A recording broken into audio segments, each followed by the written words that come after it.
Man City's next match is in the Champions League, a first leg showdown with Real Madrid in the playoffs. This is the fourth successive year that these two European heavyweights will come together in the Champions League. City welcoming Real Madrid to the Etihad on Tuesday. Now, there's been plenty of drama and plenty of goals in recent games involving these two teams, but considering the problems that both teams have gone through this season, do you think we're going to be in for maybe another box office occasion, or could we see a tighter affair, one that's maybe played with more caution from both sides? Um, I think it's not going to be tight. I don't think these two teams know how to. Madrid currently are without a whole bunch of defenders. Yeah, they've got a load of players out defensively. I can't remember the exact list. I'm just trying to find it right now, actually.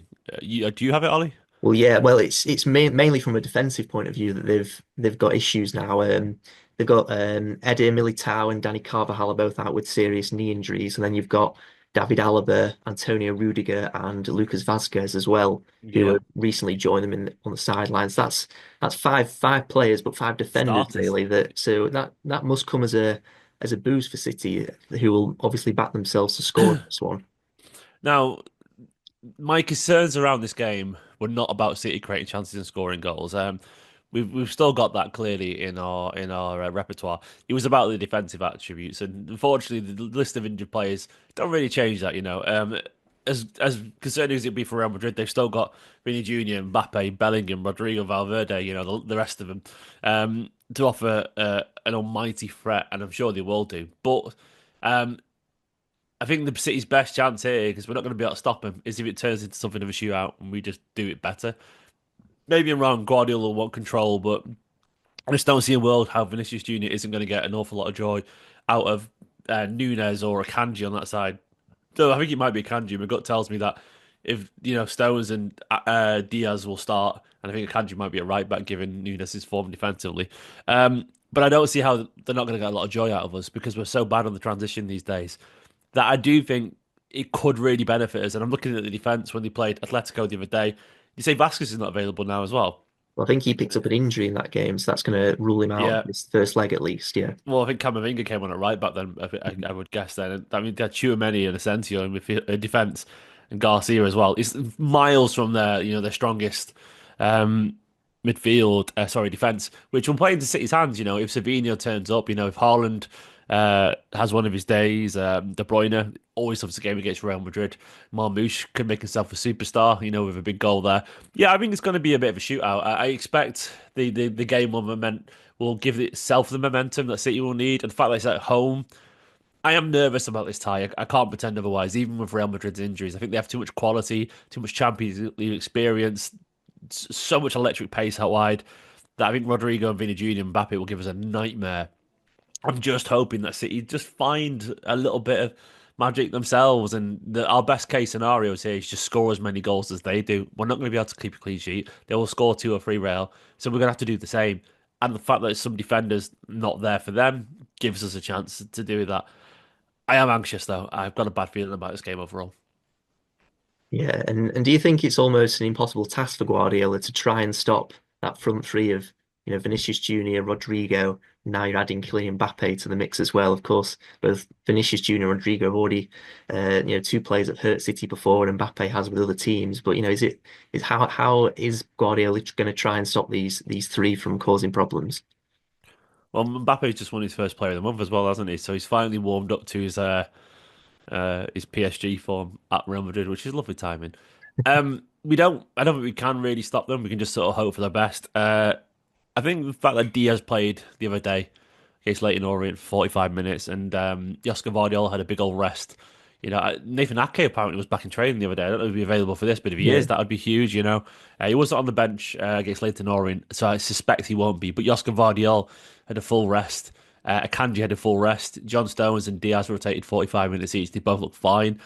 I think our best chance is rolling it back to the closest we've got to that treble defense. I know they haven't played much together these days, and it's all very different in terms of age and personality, personnel and form and so on. But I think if you can get Josko, ideally Ake at left back, I don't think that'll happen. But Josko and then Diaz and Stones reigniting that old partnership from 2, 3 years ago, which conquered hearts and minds. And then right back maybe a Kanji, because I think Nunes has struggled. Akanji's form has struggled this season as well. But I do wonder if Diaz alongside him, John Stones alongside him, if that make a difference and he can try and shut down that right hand side again. Because he's a better one-on-one defender by a long way than someone like Nunes. So I think that's our best bet there.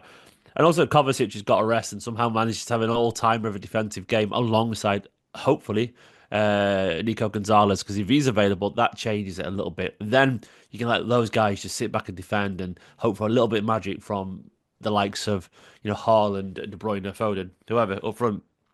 So that's I think our best bet really is ultimately is that our defenders win their one-on-one battles. Because I don't feel we're going to stop him on the transition through the middle too much. It's going to take some real last-ditch defending or just experienced leadership, or City find a way to control the ball, which we haven't done much this season. So yeah, it's just hope Diaz and Ake essentially are available. That'd help an awful lot, and Akanji find some of his best form again. Yeah, and you mentioned there a few, how good line up in defence and midfield from an attacking point of view. Obviously, the most notable player that was rested at the weekend was Haaland, so you'd expect him to return. Yeah.